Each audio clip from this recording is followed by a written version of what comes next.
The New York Post reports New York Governor Andrew Cuomo received a $25,000 campaign contribution from an attorney who was representing Hollywood mogul accused sexual predator Harvey Weinstein, just 6 days before ending an investigation into his case. Cuomo halted the investigation of the Manhattan District Attorney Cyrus Vance, who himself stopped pursuing Weinstein after receiving a $10,000 donation from the same attorney. Joining us tonight is Byron York, Washington Examiner chief political correspondent, Fox Business contributor. Good to have you with us. Good to see you. Thank you, Lou. Governor Cuomo is suddenly in the middle of a controversy of his own making, and it seems to be building by the week. Is this purposeful, or has he just lost all political touch? Well, he does seem to be out of touch right now. He seems to be out of touch with some of the currents in the Democratic Party. I think what we're seeing in this debate between him and Cynthia Nixon and in this race in general is that the old Hillary-Bernie fight is continuing with a different cast of characters now. And the fight between the progressive wing and the old-fashioned liberal establishment wing of the Democratic Party is going on. And Cuomo seemed loaded for bear, but having trouble aiming last night. The idea that a candidate would say, "I'll stop lying when you do," is just mind-boggling, but that's what came out of his mouth. That came out of his mouth, insulting the Immigration and Customs Enforcement. And by the way, they are an absolute standard of law enforcement for all law enforcement in this country, and then to insult them as thugs? Are you kidding me? What does that play so well in New York that it's really just a statement that he has no future national ambitions? Hard to believe that could really play in a statewide race, maybe in Alexandria Ocasio-Cortez's district in the Bronx and parts of Brooklyn, but it doesn't seem like it would work in a statewide race. But on the other hand, you see that conventional liberal establishment politicians like him trying to catch up with the progressive wing. Well, does he want to abolish ICE? Well, yeah, let's call him a bunch of thugs. What about Medicare for all? Well, no, can't quite go there yet, but who knows? There's still time. Yeah. Well, Mayor Gillum did go there. He wants Medicare for all. He knows that he can't be paid for, so he needs to create at least a regional syndicate of states where he could pull that off and destroy the budget of the state of Florida, which has enjoyed immense prosperity under President Trump's presidency. This is getting to be a wild race in Florida as it begins now, with Gillum basically under investigation, federal investigation. 3 years of extraordinary crime rates in the city of Tallahassee that he has mayored.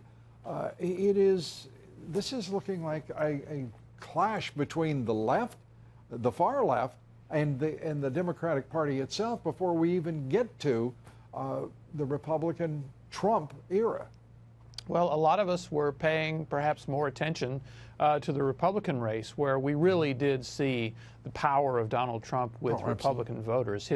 His endorsement of Ron DeSantis really turned that race and turned it in a big way. It wasn't close.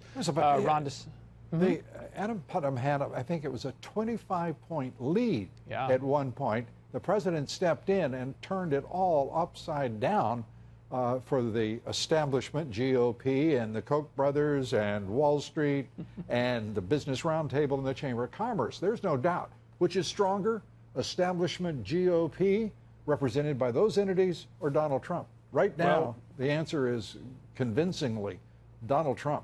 Absolutely. Putnam had been elected statewide, and DeSantis had not. But when they had that debate, I believe it was Brett Baer and Martha McCallum on it, and you know, DeSantis did an excellent job. He got exposure across the state. Then he had the president come in, and it just really, really flipped the race. But while all that was happening, There was a multi-candidate race going on in the Democratic Party. And remember, Andrew Gillum, I think, won with 34% of the vote. Right.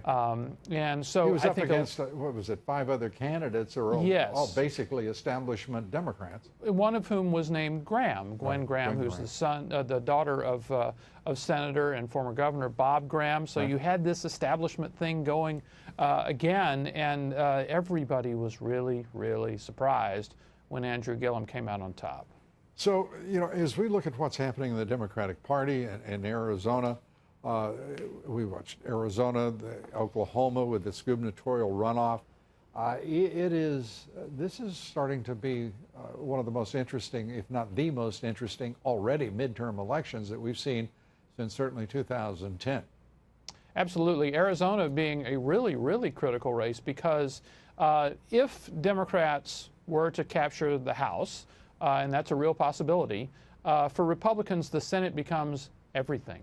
And they've got some good pickup opportunities like North Dakota, but Arizona is the one where Democrats think they might be able to pick up one, and certainly I don't believe either party anymore. You know, frankly, when it comes to this, this is going to be, it seems to me right now, very clearly, the Democrats have very little to run on. They're going to be as nasty and as brutish and brutal as they possibly can. It looks like it's a scorched earth campaign being led by far left elements. And we've seen what happens when there is no bridge across the center for the Democrats or the Republicans. And the Democrats certainly don't have that bridge, and it's certainly not represented by any major candidate in any state that I've been following. No, they've been having a hard time coming up with an actual strategy because the entire race is anti-Trump. I mean, that's just it. And I do think that this year, this whole all politics is local, and each one of these 435 House races going on across the country is really about local issues. I think we have not seen a year in which a president sort of has cast a shadow across every single political event. Well, I would frame that somewhat differently. The president casting a bright light across a bright light. That's what I meant to say. That's what I thought you meant.